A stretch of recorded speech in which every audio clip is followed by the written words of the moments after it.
esta segunda parte del seminario tendremos la posibilidad de conocer las experiencias de Colombia y México, así como también la evolución del crimen organizado en nuestro país, a través de la exposición y el diálogo de 3 personas expertas que no solo han investigado sobre el delito, sino que han ocupado cargos estratégicos donde les ha tocado enfrentarlo directamente.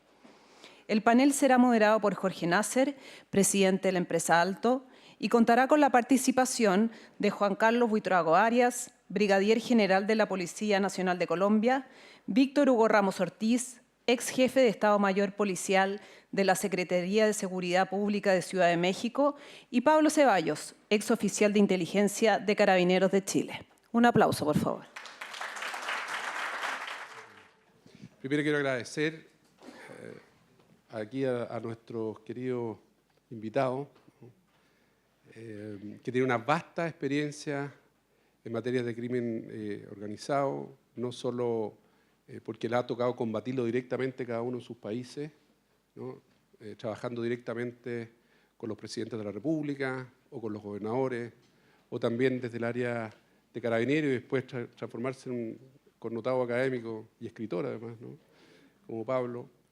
Entonces, primero quería de verdad agradecerles porque en nuestro país no hemos tenido quizás la oportunidad muchas veces de conversar con experiencias extranjeras y cómo se hace una colaboración público-privada para poder discutir un tema que, si bien es cierto, muchos lo ven lejos, nosotros creemos que está cada día más cerca, como es el tema del crimen organizado en Chile, ¿no? Entonces quería partir con esa primera pregunta a ti, Juan Carlos, que te tocó participar directamente en Colombia. ¿Cómo fue la evolución y el fenómeno del crimen organizado? ¿Cuáles fueron las señales que ustedes fueron viendo y cuáles fueron las estrategias que usaron para poder combatirlo, ¿no? Bueno, muchas gracias a Jorge, a mis colegas, a Víctor y a Pablo. Igualmente, digamos, ha sido muy gratificante reencontrarme con colegas de carabineros, de inteligencia, investigación, empresarios, con amigos colombianos y chilenos que conocen muy de cerca la situación en nuestro país y con quien hemos mantenido una cooperación permanente. Igualmente agradezco a Alto, a la Cámara, a la Universidad por la invitación. Les compartía precisamente con Jorge que estuve visitando Chile del 2000 al 2005 de manera continua, cada año, dentro de un proyecto de capacitación antidrogas de CICAD-OEA con la policía española, y desde el 2005 no regresaba, excepto un viaje muy corto en un retraining del FBI, de quienes somos egresados de la Academia Nacional del FBI, pero es muy gratificante ver un Chile maravilloso, extraordinario, con su gente tan cálida, siempre con ese carácter de hermandad, de fraternidad. Entonces, la verdad me siento muy privilegiado de estar hoy y gracias de nuevo por la invitación.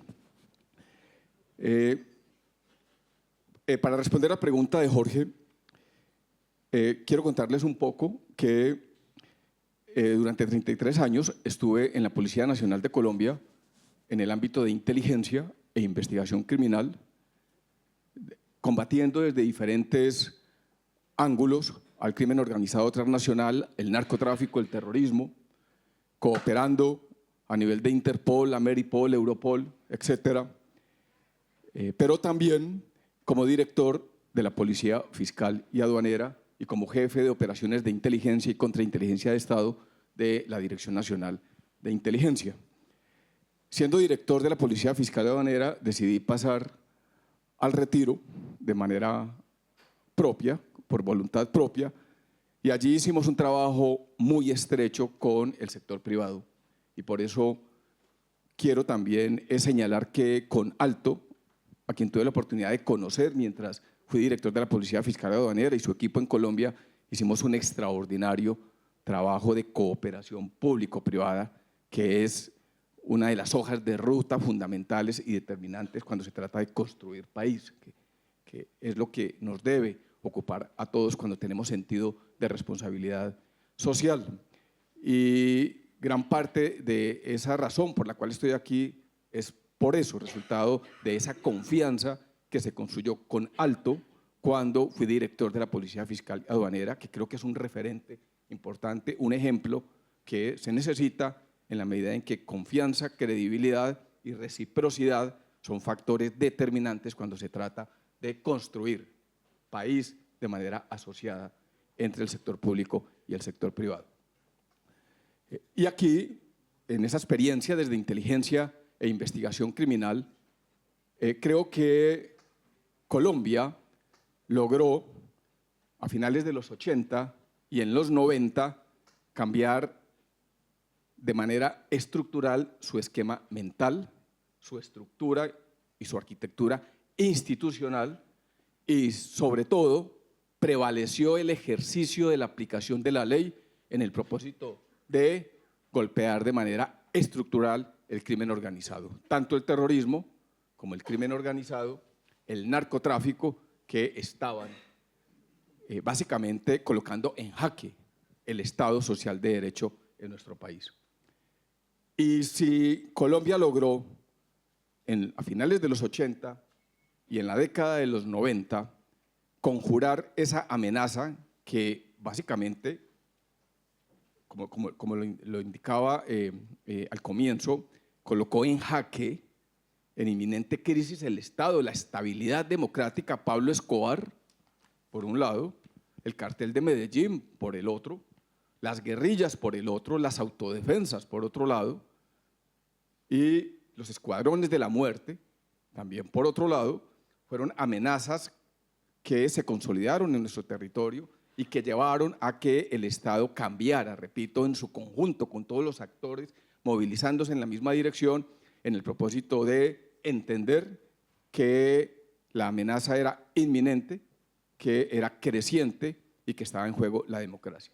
Y de ahí una primera reflexión, la importancia de tomar medidas anticipatorias, la importancia de movilizarnos, como lo ha dicho claramente la doctora Evelyn, que comparto muchísimas de sus apreciaciones en ese sentido, de no esperar que esa tensión silenciosa, que ese inconformismo, que esa fracturación que se genera entre los diferentes actores de la sociedad frente a un crimen que está cada vez más organizado y que es inminente y creciente, intimidatorio, no vaya a sobreponerse a la capacidad institucional tanto del sector público como del sector privado y de toda la sociedad en su conjunto para avanzar. Una primera tarea que cumplió Colombia en su momento fue el hecho de tomar la decisión desde el más alto nivel, en cabeza del presidente de la República, de asumir esto como un asunto de seguridad nacional con medidas anticipatorias que involucraban y comprometían a todos los sectores de la sociedad, desde el sector privado hasta las instituciones de justicia. Y de aquí ya para terminar, Jorge, vino todo un proceso de lo que llama la doctora Evelyn de ingeniería de procesos. Creo que ese concepto que ella ha acuñado de ingeniería de procesos fue lo que hizo Colombia en su oportunidad en el propósito de articular comandos élites de inteligencia, de investigación, de justicia, inclusive con el sector privado, con la academia, con organismos multilaterales, de cara a entender de que había que cortarle la cabeza a la serpiente para intervenir de manera estructural un problema multidimensional que tenía básicamente en jaque a la democracia. Yo me acuerdo cuando nosotros abrimos operación en Alto el año 2007 en Colombia, siempre mirando cómo vamos a llegar a México y después a Estados Unidos. Esa era un poco como la estrategia que decidimos de crecimiento. Y haber viajado a México en ese entonces, habernos reunido con la Policía Nacional. Y en el año 2007, Víctor Hugo, del 2007 en adelante, me acuerdo haber escuchado en México que ojalá nosotros no seamos como Colombia, ¿no? ¿Qué pasó en México, Víctor Hugo? ¿Qué nos puedes contar tú un poco? ¿Qué señales fueron mirando en el camino? Tú estabas a cargo de todo el tema de la policía y, bueno, cuéntanos un poco tu experiencia. Cómo no, con mucho gusto. La verdad es que escuchando aquí a mi general y por supuesto a la alcaldesa, La primera reflexión que me llega es a propósito de este esquema de descripción de cosas, que describir un cáncer no es extirparlo. Es decir, cuando hablamos de delincuencia organizada o de crimen organizado, podemos tardarnos mucho tiempo en describirlo y pensar que se ha superado, pero esto no necesariamente es así. En ninguna, digamos, de las experiencias internacionales se ha contenido, se han mejorado las condiciones, pero no se ha resuelto. Podemos hablar de Estados Unidos, podemos hablar de Italia, podemos hablar de varios países de América, ahí sigue, ¿no? ¿Qué signos y qué síntomas aparecen?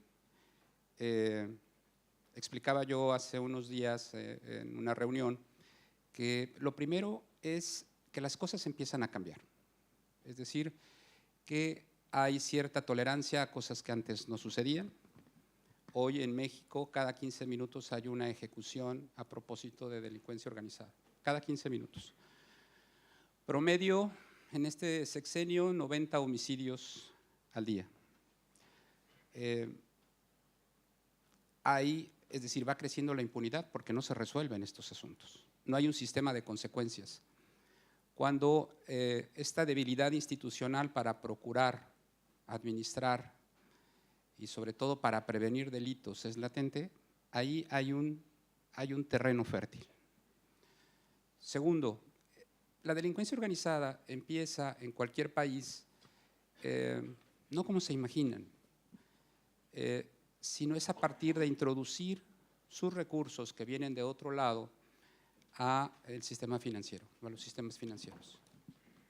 Cuando son flexibles de alguna manera las políticas de control de efectivo, pues es relativamente sencillo, entre comillas, el poder introducir esto. Y entonces se vuelve una especie de santuario en donde puede empezar a haber un desarrollo de esta riqueza, ¿no?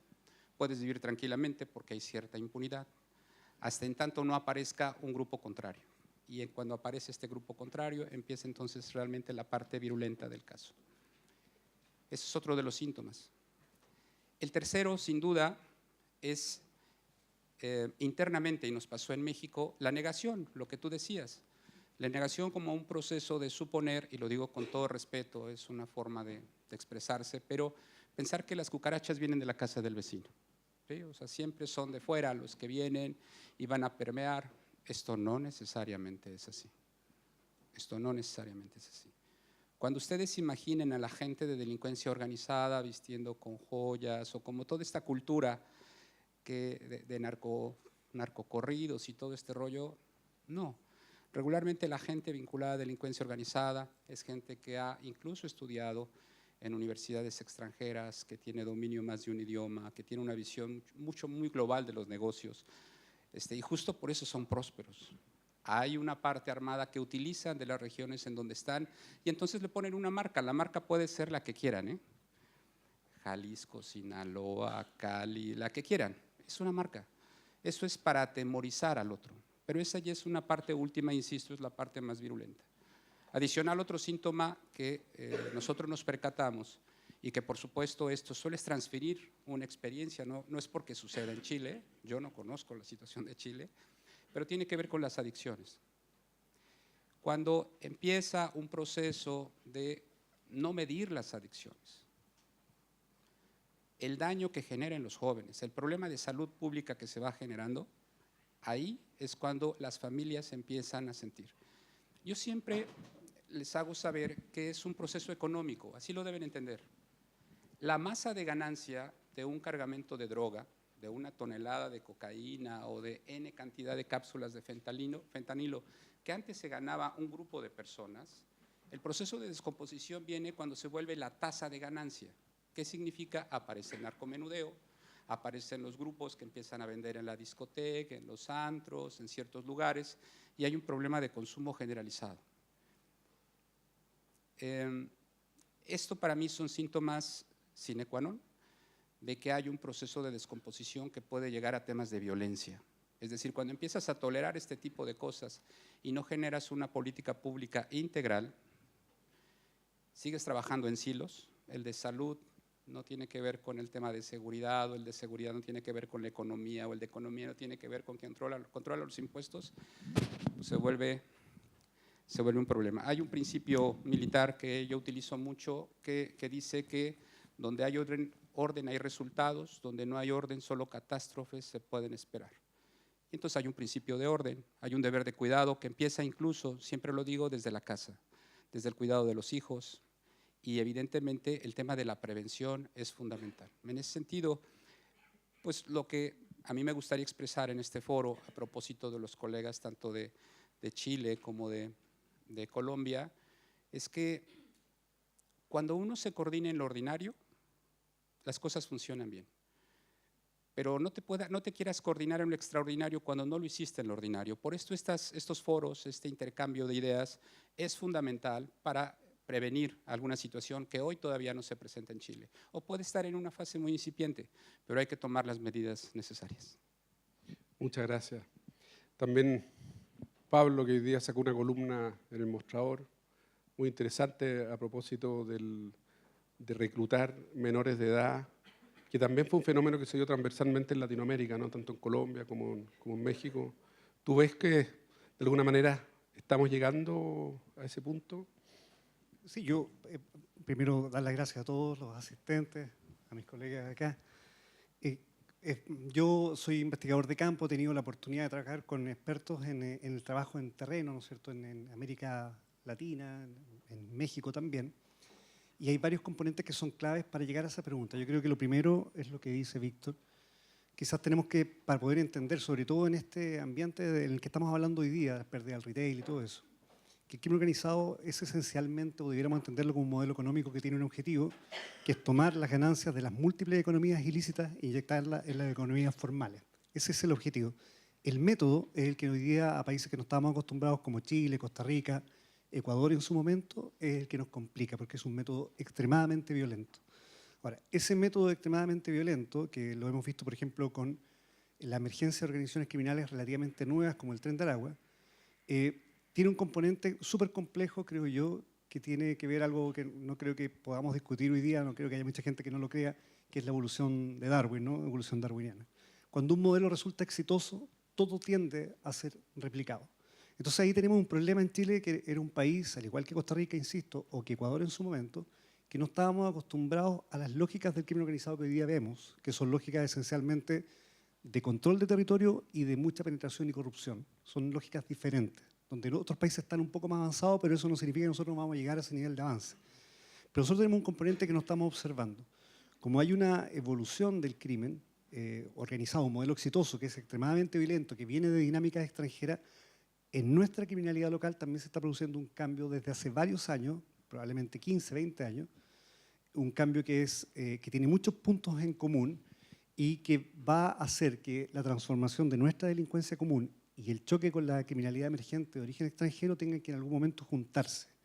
La discusión va a ser si ese punto de encuentro va a ser violento o va a ser de asociatividad. Cualquiera de las dos hipótesis es sumamente compleja para la sociedad, para la empresa y para la industria.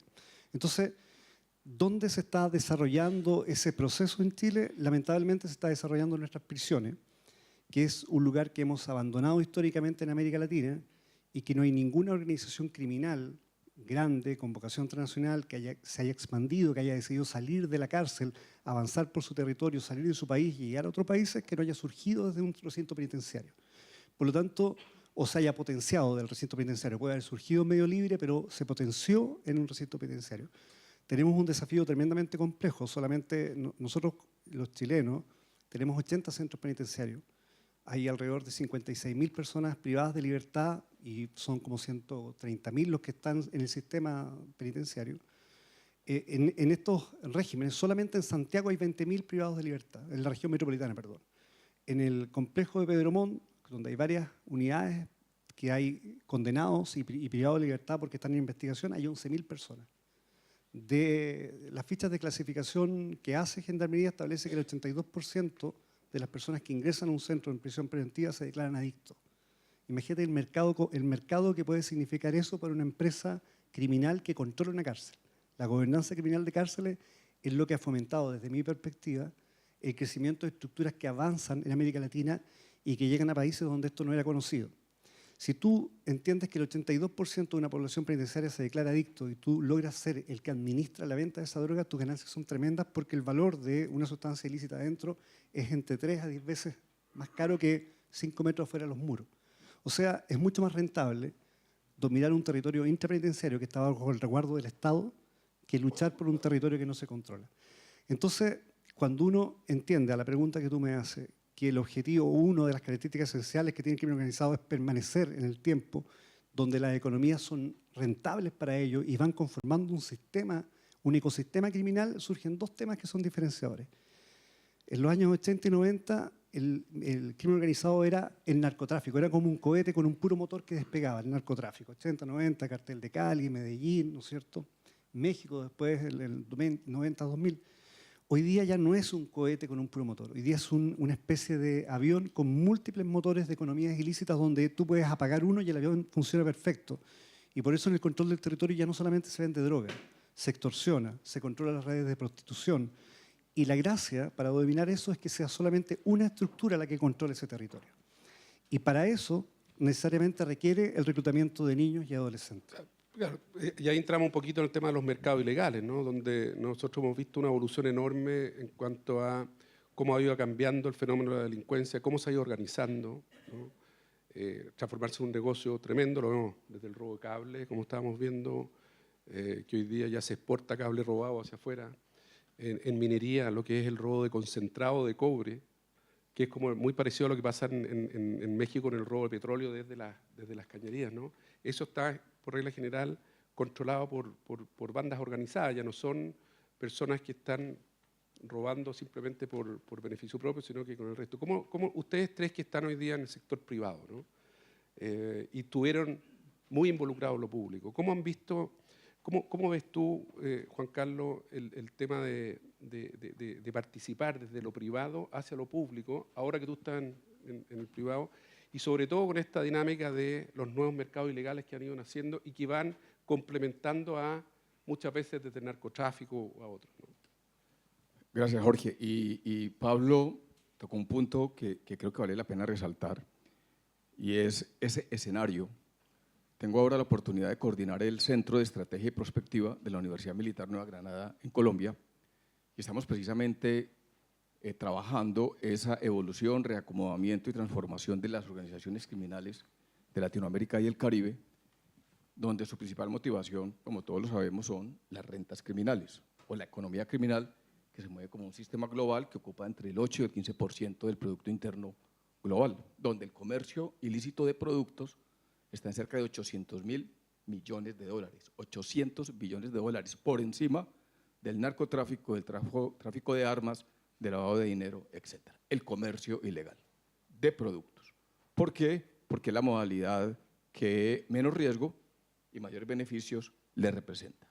Traficar de manera ilícita con un producto, sea tenga origen legal o ilegal, como lo mencionaba esta mañana una de nuestras panelistas en temas de productos de comunicaciones, telefónica, etc. Entonces, de ahí la importancia. También quiero mencionar que hace 2 meses publicamos un libro que se titula Las economías criminales, enfoques multidimensionales. Lo invito a que es un libro que se publica sin ánimo de lucro, con el apoyo de la Fundación Konrad Adenauer y la Universidad de Naciones Unidas. Y hay 5 enfoques allí de cómo abordar las economías criminales frente a esos escenarios y esos desafíos que estamos enfrentando. En mi capítulo se titula La inteligencia y la investigación criminal como la llave maestra para prevenir e intervenir esas economías criminales que son la motivación del crimen. Si no hay un lucro, difícilmente podría existir delito, llámese inclusive terrorismo, como quiera que sabemos que detrás del terrorismo también hay todo un propósito lucrativo para movilizar otras causas. Y frente a ese escenario que planteaba Pablo, creo que hay un tema que vale la pena que aquí en Chile se tenga como referencia, porque es precisamente esa mutación, ese reacomodamiento que hemos venido observando desde que se desarticulan los grandes carteles del narcotráfico en Colombia, cartel de Cali, cartel de Medellín, cartel de Bogotá, cartel de la costa, cartel de los llanos, existían carteles en todas las regiones del país, no era solo Medellín y Bogotá, pero se desarticulan estas estructuras y se genera un efecto de atomización, de diversificación. En ese entonces era jefe de análisis de inteligencia de la Dirección de Inteligencia Policial y nos tocó precisamente caracterizar más de 500 estructuras pequeñas del narcotráfico que surgen resultado en los 90, después del 1995 especialmente, que se capturan los capos del cartel de Cali y son extraditados a Estados Unidos, cómo surge ese efecto de atomización. Pero simultáneamente, para llegar al punto de Pablo, llegan las organizaciones mexicanas y comienza, digamos, la bonanza de los carteles del narcotráfico de México a asumir el control de las operaciones en Latinoamérica y el Caribe, reemplazando el poder criminal de Pablo Escobar y de los Rodríguez Orejuela. Y hoy estamos observando de que además de la vigencia de los carteles mexicanos, colombianos y el surgimiento de nuevos carteles como el Tren de Aragua, las Maras, que vienen de tiempo atrás obviamente, Primer Comando Capital, La Familia, etcétera, y la presencia de mafias de los Balcanes, de los bálticos, de italianas, europeas, asiáticas inclusive en Latinoamérica y el Caribe. Hace un año fueron capturados en un pleno junta directiva de mafias internacionales de cabecillas en Cali, 7 jefes del narcotráfico de diferentes nacionalidades del mundo en Cali, hablando de operaciones del narcotráfico en Latinoamérica y el Caribe. Y el efecto que está ocurriendo hoy en Ecuador es precisamente ese, Pablo.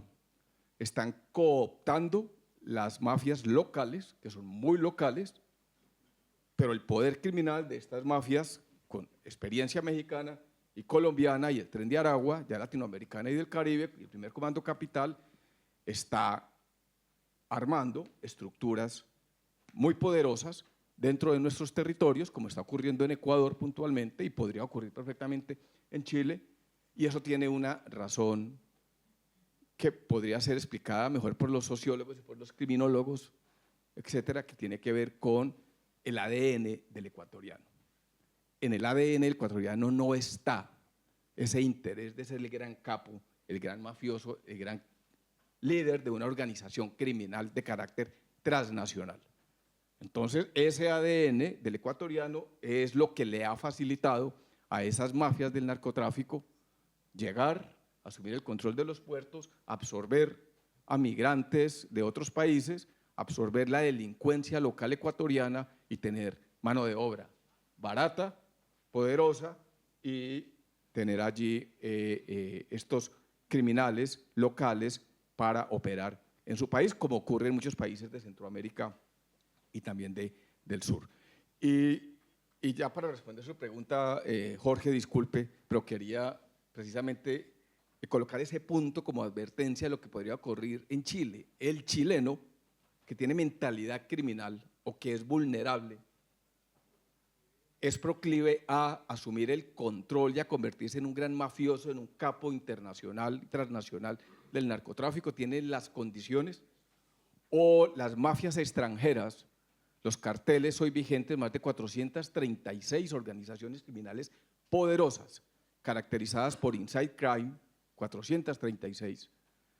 Algunas de ellas tendrían el poder de llegar, localizarse, posicionarse, asumir el control y absorber esas estructuras locales. Creo que esa es la pregunta que debemos resolver. Y para resolver la pregunta rápidamente de Jorge, desde el sector privado, cuando recibí la dirección de la Policía Fiscal y Aduanera, lo primero que me encontré fue una institución fracturada en dos bandos. Un bando al servicio de un cartel del contrabando y el otro bando al servicio del otro cartel del contrabando. Y la primera tarea fue limpiar la casa. Limpiar la casa significaba entender que habían dos grandes contrabandistas que trabajaron para Pablo Escobar en su época y después de 30 años. Pablo Escobar fue abatido hace 30 años. Estos contrabandistas de los que estoy mencionando, hasta hace 3 meses les dictaron orden de captura.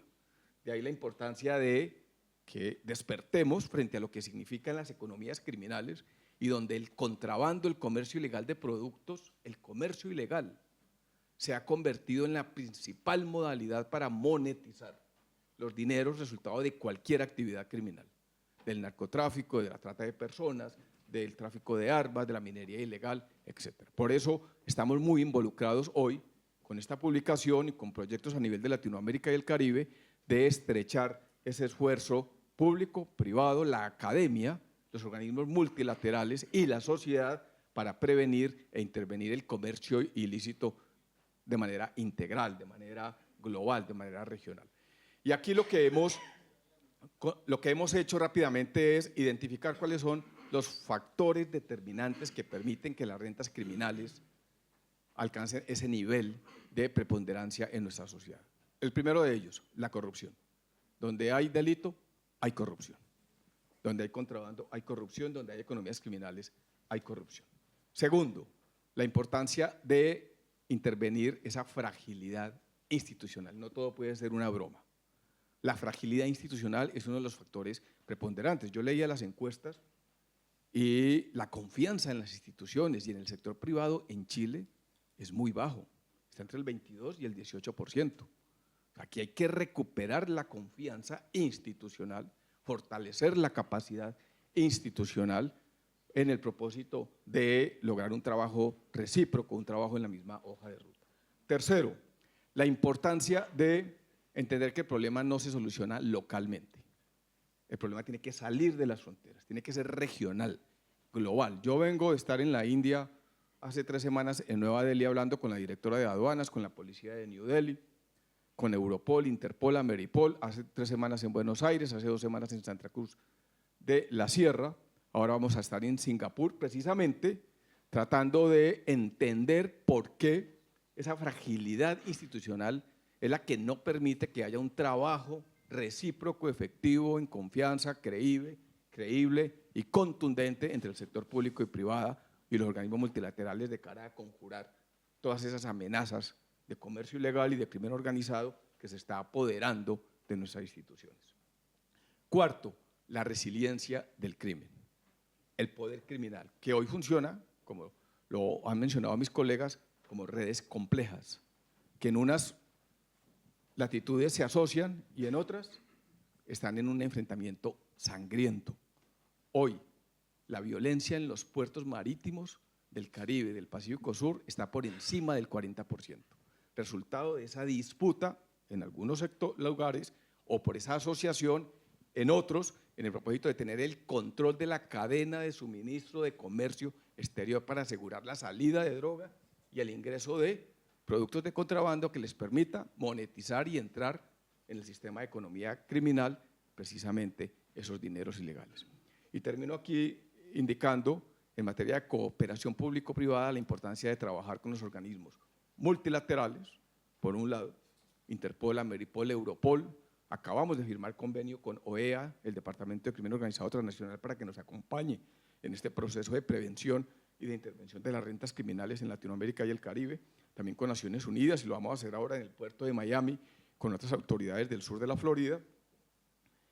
Y finalmente, la importancia de entender de que en esa cooperación público-privada no solamente hay que abordar el problema con un enfoque estratégico, técnico, de capacitación, de entrenamiento, sino accionable, hacer que las cosas pasen. Y el siguiente paso es intercambio de información efectivo 24/7 con fines investigativos, judicializables, con fines de judicialización en el propósito de intervenir con inteligencia, con investigaciones de lavado de dinero y con investigaciones de extinción de dominio para desarticular de manera estructural esas mafias detrás de esas rentas criminales. Jorge. Y disculpe la extensión. No, tenemos tiempo. Sí. Antes de pasar a una pregunta que le tengo a Héctor Hugo, te quería preguntar qué tan necesario, o sea, ¿Colombia tenía una estrategia nacional contra el crimen organizado o una estrategia nacional de seguridad pública que se mantuvo durante todos los periodos presidenciales o fue cambiando siempre o no se tenía? Porque Colombia estuvo a puertas de que la guerrilla se tomara el poder en el año 2002. Resultado de 4 años de diálogos, donde se les concedieron 42.139 kilómetros, 5 municipios, por parte del gobierno en su momento, y que lamentablemente permitieron que se convirtieran en un poder real. El último documento que tuve en mis manos de la guerrilla, de las FARC, el 18 de febrero del 2002, antes de que se cancelaran los diálogos, eran las conclusiones de las FARC sobre lo que habían significado esos 4 años de estar en un territorio de 42.139 kilómetros sin Dios y sin ley. Y la principal conclusión fue: crecimos en tantos hombres, acumulamos tanto capital, estamos en el mejor momento para la toma estratégica del poder. ¿Eso qué significó?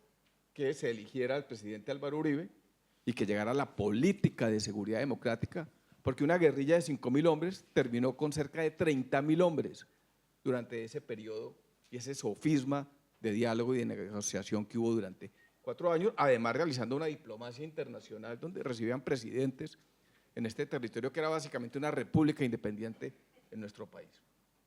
Llega la política de seguridad democrática y sin duda alguna, yo se lo decía hoy a la doctora Evelyn, la política de seguridad democrática y el hecho de tener a un líder como el presidente Uribe que asumió el control de la seguridad del país fue la que permitió que la guerrilla se redujera a su máxima expresión. Y el resultado del proceso de paz en Colombia del 2011 al 2016, cuando se firma el acuerdo por parte del presidente Santos, fue el éxito de la política de seguridad democrática. Sin esa política de seguridad democrática no hubiera sido posible acorralar, reducir y conminar u obligar a estas estructuras guerrilleras o terroristas para que firmaran un proceso de paz. Fueron más de 7 cabecillas de las FARC que fueron muertos de baja en combate, resultado de ese proceso de inteligencia, de investigación y de combate que fortaleció la política de seguridad democrática. Entonces yo creo, para darle respuesta a su pregunta, que viene la política de seguridad democrática que privilegió la lucha contra el terrorismo y el crimen organizado transnacional, pero ojo, descuidó relativamente la política de seguridad ciudadana, de lucha contra la delincuencia común. Y después nos enfrentamos a una gran sorpresa, sí, muy fuertes para atacar estructuras mafiosas y esas graves amenazas que colocaron en jaque la democracia, pero comenzó a generarse una delincuencia común muy silenciosa que después hoy nos tiene con unos indicadores de criminalidad lamentablemente muy altos, delitos de impacto social disparados y delitos de crimen organizado igualmente disparados. Sale la política de seguridad democrática y creo que ocurrió lo que debía suceder. Viene un proceso de paz, de negociación con estas estructuras que ya estaban bien debilitadas y gústenos o no, yo tengo serios reparos, se firmó el Acuerdo de La Habana y logramos desmovilizar un número importante de las FARC. Luego viene la firma del proceso y hubiéramos esperado que en el gobierno del presidente Duque hubiera sido el periodo preciso de transición entre lo que significaba venir de una guerra frontal a un proceso de negociación para ajustar las estructuras democráticas de nuestro país de cara a transitar hacia un estado de normalidad, pero no lo hemos logrado. Y hoy tenemos un gobierno que llega con una mentalidad, en mi opinión, y una actitud ingenua o dolosa, está por verse, pero que le ha generado una ventaja demasiado significativa al crimen organizado en el propósito de entender de que lo más importante es el diálogo por encima de cualquier otra circunstancia, porque la vida es el principio supremo y no nos vamos a seguir asesinando entre nosotros, sea terrorista, narcotraficante, policía, soldado, etc. Y ese proceso de ingenuidad que caracteriza al actual gobierno es lo que ha llevado a que nuevamente se reactiven y se fortalezcan estas estructuras criminales y tengamos hoy unos indicadores de violencia y de criminalidad y hectáreas de cultivos ilícitos del narcotráfico como nunca antes vista, precisamente resultado de ese apaciguamiento y de esa visión blanda del gobierno de no prevalecer la seguridad y la lucha frontal contra el crimen organizado y el fortalecimiento de las instituciones de justicia y de aplicación de la ley para conjurar esa gente que no son unos angelitos, son narcotraficantes, terroristas y criminales que, repito, están reeditando unas nuevas etapas de violencia y de criminalidad en nuestro país. Hoy el presidente se ha dado un poco cuenta de esto porque ellos mismos lo han colocado en jaque y ya están ordenando de nuevo bombardeos, estrategias frontales, recuperaron otras operaciones que en el pasado, que habían nacido en la política de seguridad democrática y que ha entendido son necesarias para doblegar la voluntad de confrontación del Estado por parte de estas estructuras. Gracias. Una de las cosas que me llamó la atención, Víctor Hugo, cuando nos conocimos y conversamos, ¿no?, era esta transición de haber manejado la policía en la Ciudad de México y también, bueno, en México en general, y haber pasado al sector privado. Hoy día tú estás a cargo de toda la seguridad, tanto física como la ciberseguridad también, ¿no?, del Banco Santander en México. Me llamó mucho la atención lo que has logrado tú de poder integrar toda la información en un solo lugar, casi como el modelo C5 que hay en México, que me gustaría que también lo tocaras con esta pregunta, ¿no? ¿Cómo fue esa experiencia de haber integrado distintos servicios públicos y privados para combatir el crimen y después llevarlo a la empresa privada para hacer lo mismo y evitar el lavado de dinero y todo lo que significa, ¿no? Muy bien, bueno, tal vez como referencia comentarles que les daba yo el dato de que en México en promedio se dan 90 homicidios diarios. Sin embargo, en Ciudad de México se da 1 al día. Exactamente. Hay una gran diferencia. México es un país pluricultural, son 130 millones de habitantes, son 32 entidades federativas. El actual presidente utiliza mucho una frase que dice: México tan lejos de Dios y tan cerca de Estados Unidos, ¿no? Porque evidentemente es una frontera muy porosa. Nosotros somos un país de migración, de mucho tránsito, donde vienen de todas las nacionalidades intentando ingresar a Estados Unidos. En ese sentido, la Ciudad de México hace diferencia con respecto al resto del país. Platicaba yo con Carolina, que es chilena y ahora vive en México, y dice: es que yo me siento muy segura en Ciudad de México. Y justo siempre hablo acerca de que el tema de seguridad es en un alto porcentaje una percepción. Es un set psicológico que tú construyes que puede ser o no cierto. Es decir, puedes sentirte seguro en un lugar inseguro o viceversa.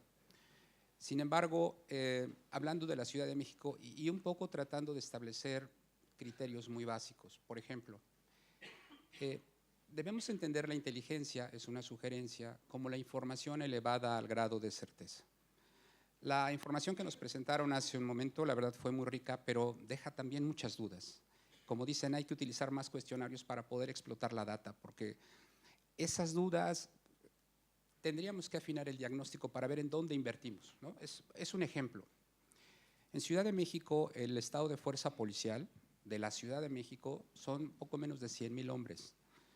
100,000 hombres podría ser poco o mucho, pero nosotros tenemos 8 millones de residentes, más los visitantes del Estado de México. En un día normal hay en Ciudad de México 15, 16 millones de personas, son 5 millones de vehículos, 16 alcaldías, en fin. El modelo Comstat se utiliza desde el año 2012 más o menos, y hasta la fecha se sigue utilizando con la evolución tecnológica que esto implica. La capacidad de respuesta de la policía, y no lo digo yo, cualquier persona que vaya a Ciudad de México lo puede vivir, es de menos de 3%, menos de 3 minutos para llegar al lugar donde te están llamando. Se utilizan apps, tecnologías, hay lectores de placa, hay una serie de cosas. Hay un sistema de consecuencias. Es una policía civil, mientras en todo el país se está generando un proceso de militarización.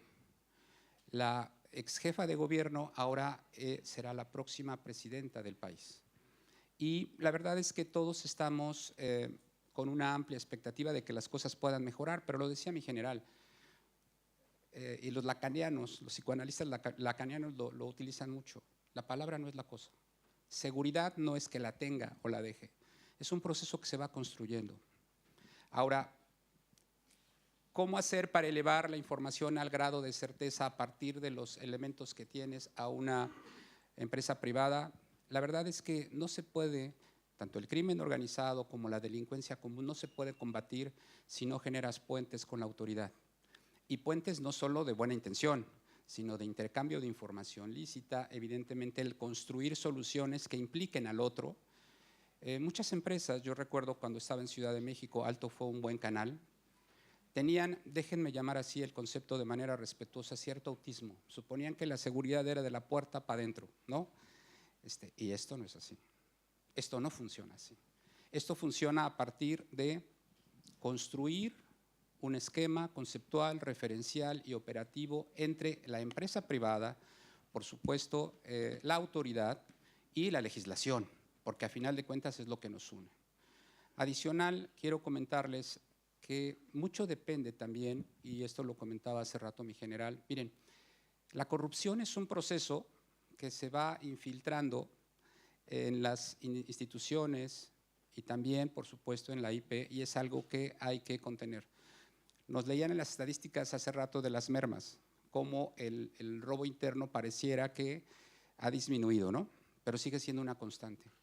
En mi opinión, el 50% de la corrupción la ocupa el director de una policía.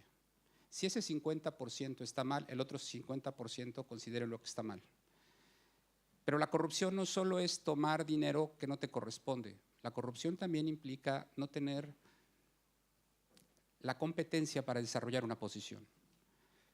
No estar certificado para realizar una función, tanto en el ámbito privado como en el ámbito público. Y esto, a final de cuentas, lo que genera cuando se juntan son capacidades de veras irreversibles en las acciones. Pero hay que formar escuela. O sea, a final de cuentas hay que empezar todo un proceso en el que se tienen que formar cuadros tanto en el ámbito público como en el privado para tener ese ECRO, ese esquema conceptual, referencial y operativo. Gracias, Víctor. Bueno, para que ustedes sepan, Ciudad de México, donde circulan y viven cerca de casi la totalidad de la población chilena, hay menos delitos que en todos los otros lugares de México, ¿no? Ahí integraron 65.000 cámaras en un lugar que se llama C5, donde además participan cerca de 60 instituciones públicas diferentes y además empresas privadas. O sea, si hay un corte de luz, está ahí, qué sé yo, la ONEMI, haciendo un símil con Chile, está Carabinero, la PDI, estarían todos juntos, con un solo número telefónico, algo que vimos en la mañana, ¿no? Entonces, de alguna manera, un número único, 911. Y eso permitió bajar los índices de criminalidad y que la gente se sintiera más segura. Lo comento porque dentro de las cosas que nosotros buscamos desde la empresa, ¿no?, privada, y generar los debates para generar también políticas públicas, es mostrar cosas que se están haciendo afuera que pueden replicarse rápidamente dentro y tener un impacto altísimo en las comunidades. Nuestra misión como empresa siempre ha sido impactar comunidades, usando nuestro modelo que creemos que sirve para reducir delito, y eso impacta notablemente a lo que está cerca de ellos, ¿no? Entonces aquí, Pablo, te quería preguntar, porque tú has escrito unos libros bastante, yo diría, disruptivos, que han generado mucho debate en cuanto a cómo está permeando el crimen organizado. Y te voy a hacer dos preguntas. Una, ¿qué tan cerca estamos nosotros de parecernos o ser como los países que no queremos ser, ¿no? ¿Y qué experiencias ves tú que pueden replicarse rápido y que sean costo efectivas y eficientes? Bueno, lo primero es decir que creo que después de la pandemia estamos observando una criminalidad organizada diferente, tanto en su morfología, también en su operatividad. Por lo tanto, los patrones que nosotros podemos ver hacia el pasado exitoso no necesariamente van a ser exitosos en esta nueva criminalidad. Esta nueva criminalidad tiene componentes que ya lo hemos conversado. La corrupción es el componente básico. Ya no es corrupción exclusivamente el regulador del delincuente, que es la policía, sino es corrupción de amplio espectro, policía, mucha corrupción judicial, fiscalía, corrupción del aparato financiero de un país, corrupción del sistema penitenciario, etc. Son diferentes dimensiones de corrupción. El segundo componente, que es muy fuerte, es el control del territorio. Y con esto vamos a llegar a la pregunta que tú me haces. El control del territorio tiene que ver con una estructura que quiere superponerse sobre otras estructuras criminales locales, sobre las autoridades, sobre todo lo que pueda existir, y diversificar en ese control territorial múltiples actividades ilícitas, múltiples mercados ilícitos conectados en una especie de ecosistema criminal que genera una única ganancia. El tercer componente, que es muy importante, tú lo acabas de decir, tiene que ver con potenciar una marca criminal. La forma como se ha potenciado la marca criminal actualmente en América Latina es la violencia. Y esa forma va a durar por varios años, probablemente pues, hasta que se descubra una forma donde ya no es necesaria violencia. Entonces, y después hay un montón de otros componentes interesantes, pero esos tres yo me quedaría.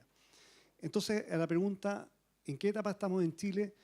En el libro que escribí se me ocurrió describir, no académicamente, pero sí describir con lo que yo he visto en otros países, en otras realidades, sobre todo Paraguay, lo que vi en México, lo que he visto en Colombia, que existe una especie de etapas que pueden ser medidas en países que no estaban tan acostumbrados a la criminalidad organizada de las características que hemos dicho, ¿no es cierto?, de control del territorio. Chile siempre tuvo criminalidad organizada, pero eran esporádicamente sujetos que venían a pactar un cargamento, una droga, generar alianzas, pero no tenían el control del territorio.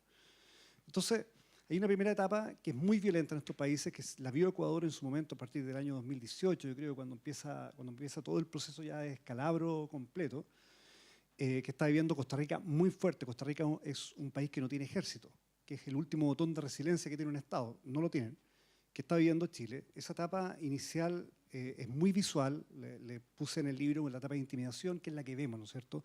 Muchos muertos en la calle, mucha lucha por territorio, que tiene ese objetivo, controlar territorio. Y normalmente esta etapa es donde reaccionan los estados rápidamente para tratar de bajar la tasa internacional de homicidio, que es como nos miden nosotros, y que no necesariamente, si se logra bajar, significa que hemos ganado la batalla contra el crimen organizado, porque puede significar que la estructura criminal que estaba generando esa batalla ya ganó, y por lo tanto ya no es necesario aplicar tanta violencia, porque ahora tiene que llegarse a lo que es la segunda etapa, que es el control del territorio. El control del territorio es una etapa donde ellos tienen que lograr afinidad por temor, por miedo o por simpatía de la población para lograr lealtad, etc. Y es una etapa que México, lamentablemente, y algunas zonas de México, como Sinaloa, la conocen perfectamente y es dramática, porque esa etapa además involucra la pérdida de libertad de esas personas, pero después una simpatía por la organización criminal que la controla por la ausencia del Estado. Esto tiene una directa relación. Mientras el Estado se retrae, una organización criminal ingresa a ese territorio. Y la pregunta es, ¿cuánto está dispuesto esa estructura criminal a defender ese territorio? Nosotros en Chile y en América Latina hemos escuchado a autoridades que dicen no hay ningún lugar en la patria donde nosotros no podamos entrar. Lo que es cierto relativamente, porque con un equipo especializado de comandos, militares, tanques y helicópteros yo puedo estar por 3 horas en una zona y después salir. La pregunta que uno tiene que hacerse es ¿cuánto dura el Estado después que sale el Estado? Y esa es la respuesta que tenemos que empezar a hacer. Y ahí surge la tercera etapa, que sería la etapa de penetración del tejido social, donde el crimen ya no necesariamente tiene que ser violento, tiene el control del territorio y ahora lo que necesita es permear todo el aparato social, que va desde juntas de vecinos, diputados, el poder político, jueces, etc. Y esa etapa es terrible porque es cuando uno empieza a invisibilizar el crimen organizado. Ya no distinguen lo que es crimen organizado.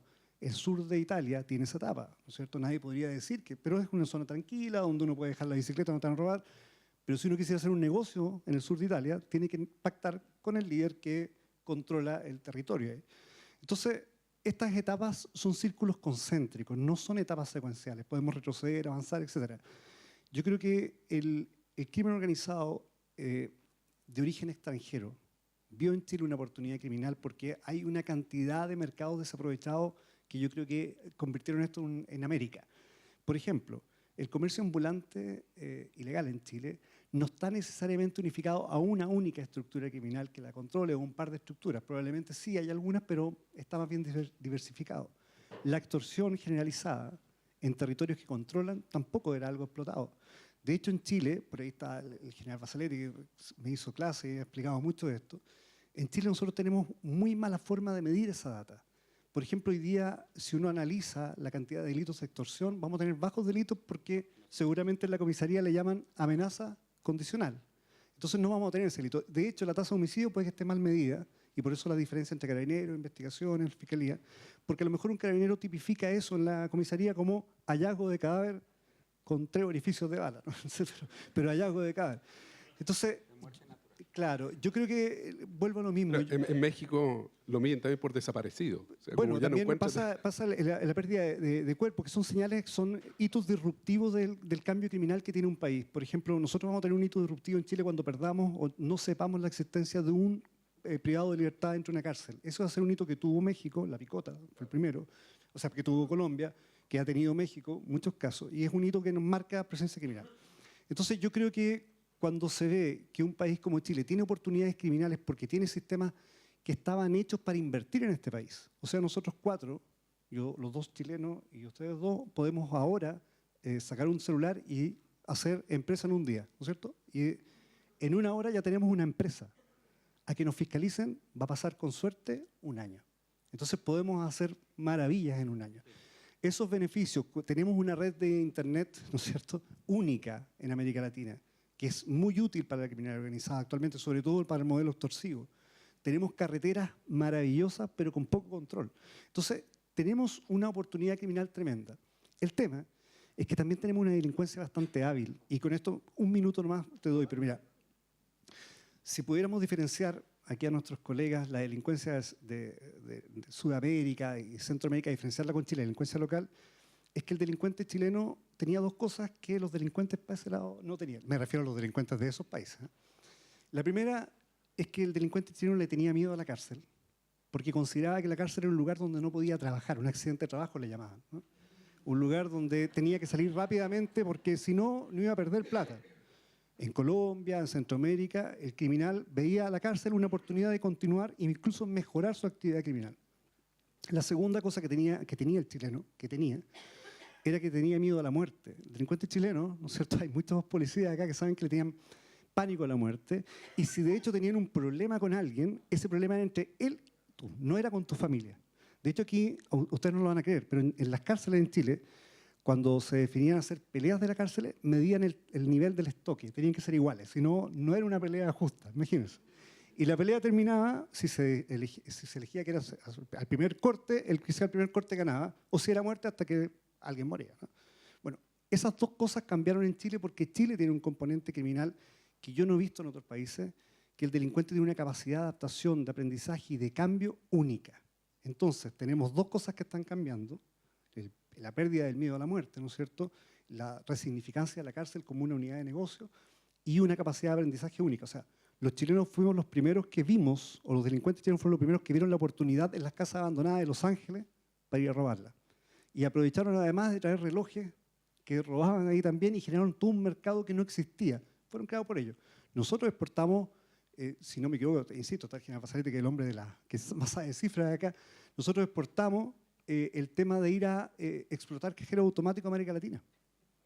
Entonces, creo que el crimen organizado es un fenómeno que, insisto, a lo primero que dije, creo que va a llegar un momento entre que nuestra delincuencia local que está cambiando y la criminalidad emergente que viene del extranjero choquen.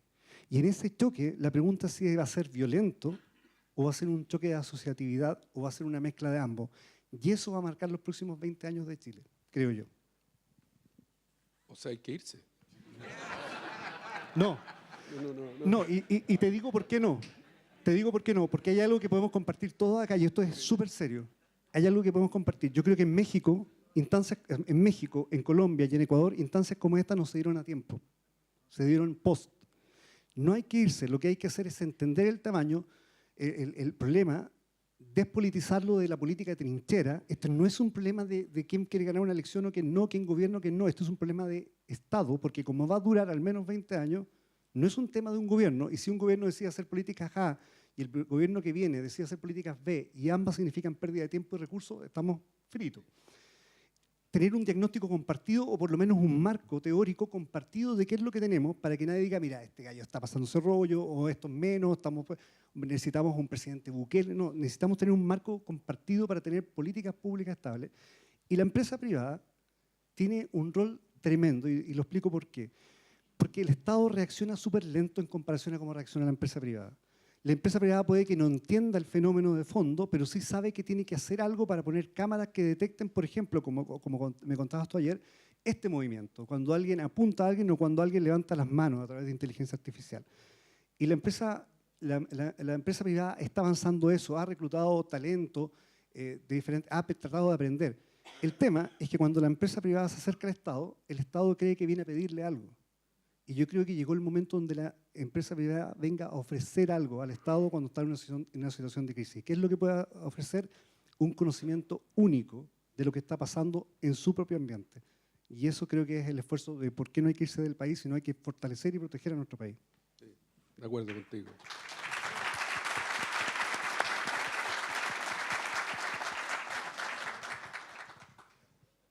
una de las cosas que estamos teniendo, en el próximo panel nos van a acompañar algunos políticos, ¿no?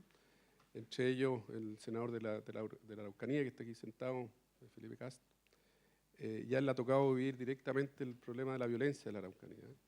Nosotros sabemos de hace muchos años que al menos las FARC sí tenían contacto directo con miembros de estos grupos terroristas o narcoterroristas en Chile. ¿Qué nos puedes decir tú de cómo abordaron, cómo podría Chile abordar ese problema antes que se transforme en un problema gigantesco como lo tuvo Colombia? ¿Qué es necesario hacer? Yo creo que Pablo habló del control del territorio y nosotros en Colombia todavía seguimos buscando fórmulas para controlar institucionalmente el territorio, no militarmente, sino institucionalmente. Es decir, cómo lograr que todo el Estado en su conjunto, con el sector privado, inclusive, llegue a estas zonas con una respuesta integral, no exclusivamente militar o policial o de justicia, sino integral. Y Colombia lo que hizo en su momento, porque creo que hemos evolucionado de manera preponderante, fue caracterizar el territorio y a partir de esa caracterización se definieron varias estrategias de intervención. Hoy tenemos 4 zonas que siguen siendo lo que yo llamo los ejes del mal, son los enclaves estratégicos de las economías criminales, donde surge todo el combustible, no solo para la delincuencia que se presenta dentro del territorio, sino también en la región latinoamericana y del Caribe.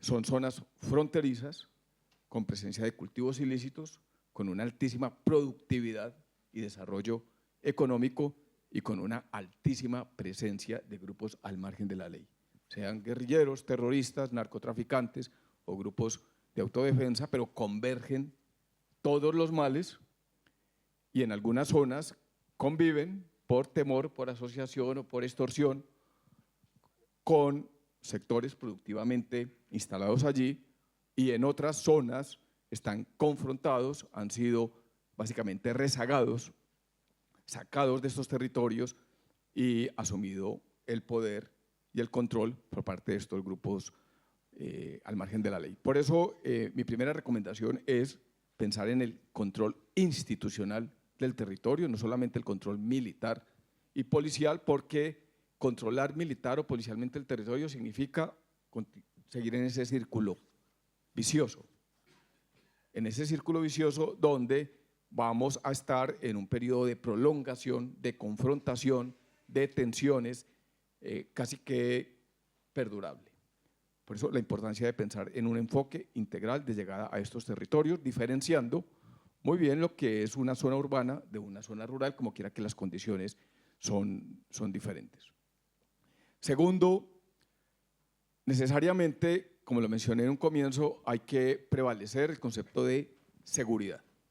Si no se prevalece el concepto de seguridad, que muchos alcaldes, inclusive de otro pensamiento ideológico, llegaron a la conclusión de que en su agenda de gobierno el primer tema debía ser la seguridad en el propósito de cumplir con el resto de su programa de gobierno municipal o departamental.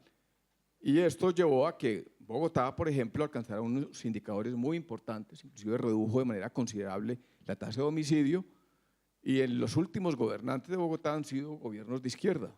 ¿Pero por qué? Porque entendieron que la seguridad debía estar de primera en su agenda. Entonces, la importancia de entender de que la seguridad es un activo fundamental y debe ser un referente importante dentro de su programa de gobierno.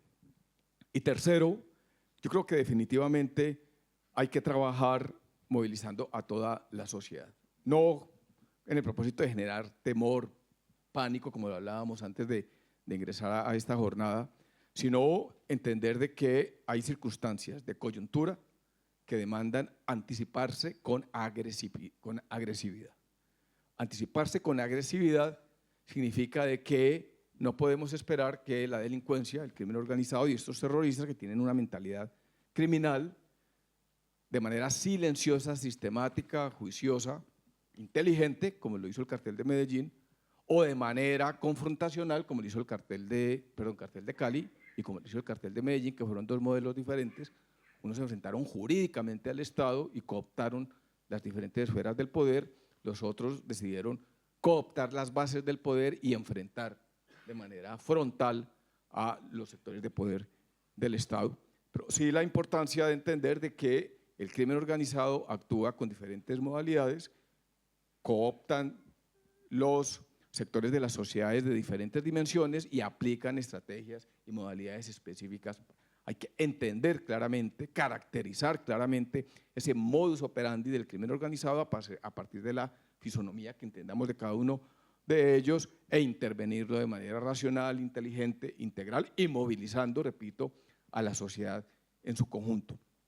Termino indicando de que mi experiencia del sector privado me ha indicado de que lo que ha dicho Pablo es precisamente clave, que tiene que haber una respuesta efectiva del sector privado, pero debe ser más efectiva la respuesta del sector público, como quiera que son los llamados por mandato constitucional y legal a cumplir con la aplicación de la ley. No lo puede hacer el sector privado, pero el sector privado está movilizando muchísimos recursos en el propósito de ayudar a superar esa fragilidad institucional que tienen las instituciones en términos de recursos, capacitación, tecnología, información, regulación, buenas prácticas, etcétera, a fin de, como lo hace Alto, que en mi opinión es uno de los modelos público-privados que ayuda a las autoridades en el propósito con responsabilidad social de trabajar en estas comunidades y superar problemas tan graves como es el hurto y otros, el fraude y otros fenómenos que afectan al comercio y a la sociedad en general, pues qué mejor que contar con modelos como estos de iniciativa del sector privado en el propósito de ayudar a superar esa debilidad institucional que es un patrón muy similar en los países de Latinoamérica y del Caribe.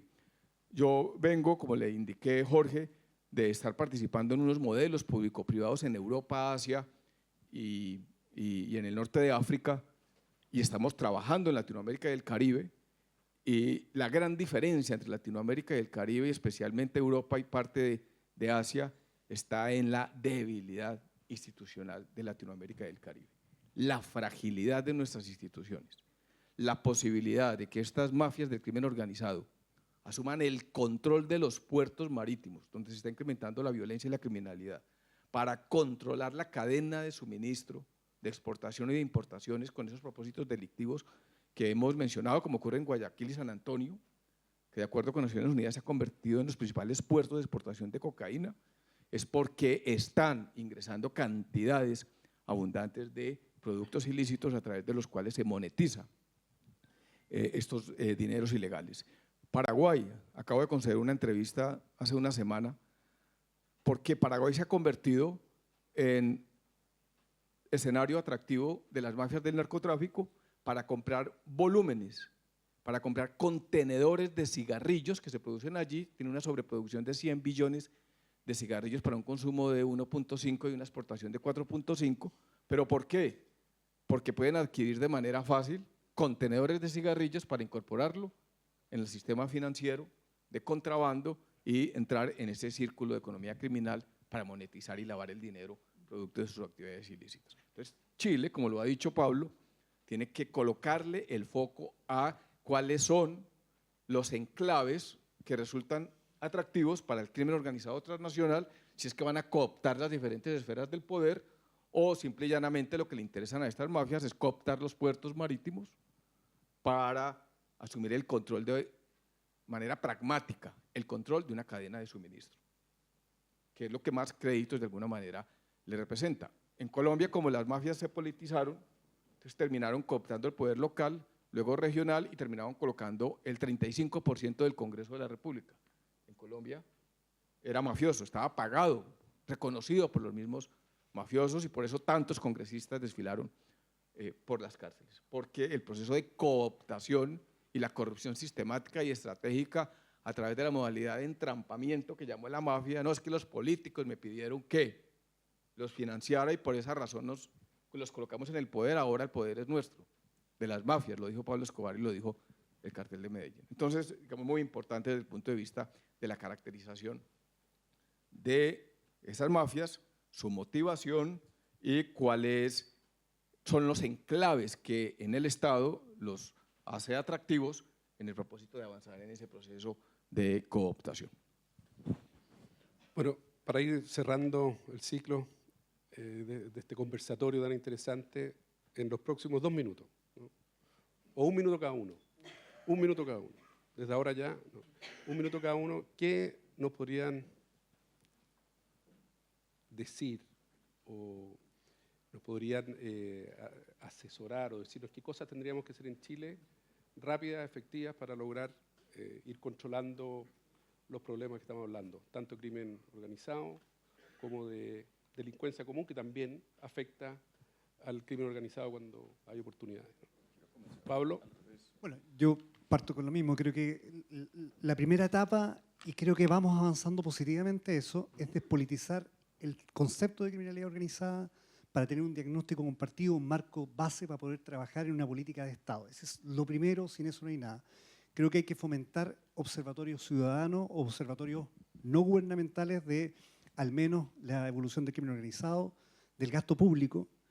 No lo hemos dicho, pero el crimen organizado más avanzado utiliza el gasto público como la principal moneda de lavado de activos. En Europa es como lo están utilizando. El gasto público de observatorio de sentencias judiciales es muy importante y gracias a lo que hizo el Observatorio Ecuatoriano contra el Crimen Organizado el año 2018, que hizo un levantamiento de sentencias de crimen organizado, se dieron cuenta que no habían sentencias contra el crimen organizado, pese a que las evidencias de los delitos era solo crimen organizado. Eso permitió entender el nivel de corrupción que después se supo con el caso Metástasis, Purga y los casos que vinieron.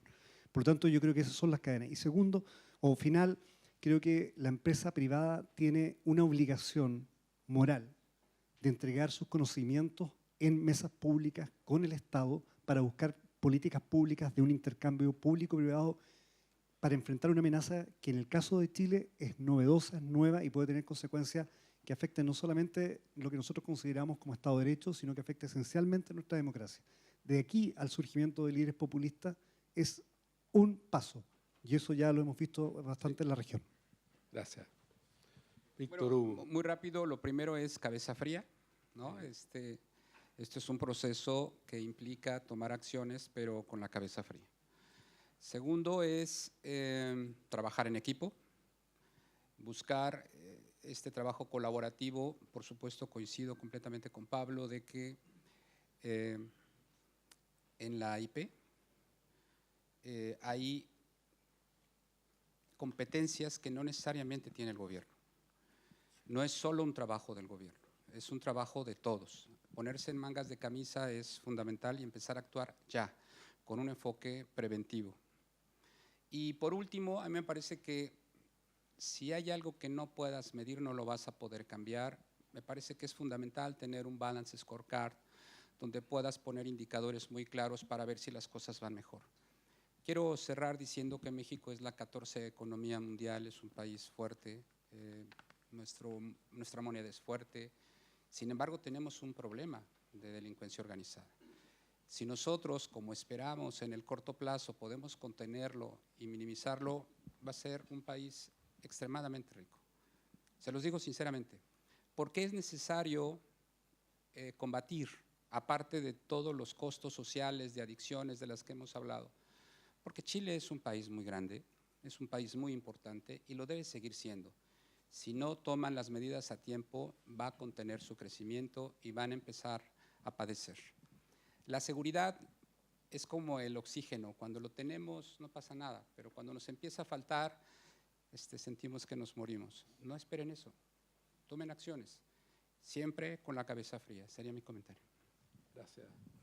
Jorge, yo creo que hay que seguir haciendo cosas como estas, elevar la conversación nacional, colocar, visibilizar el tema, digamos, con un altísimo impacto en el propósito de notificar al crimen organizado, a las mafias, que aquí hay un interés de toda la sociedad en general en el propósito de evitar, contener y movilizar todos los esfuerzos antes de permitir de que ellos coloquen en jaque o capturen la democracia.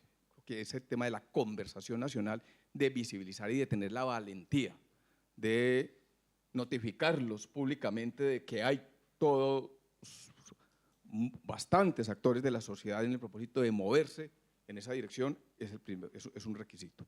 Segundo, hay que darle todas las garantías a los jueces, a los policías, a los organismos de seguridad del Estado, porque la mafia de manera silenciosa comienza a, lo han dicho hoy, a amedrentar, a hostigar, a cooptar, a corromper, y ese escenario silencioso que avanza sistemáticamente y de manera abrupta puede despertar, y cuando menos piensen están cooptados y capturados los cargos más importantes en la justicia, en la policía, en el Estado.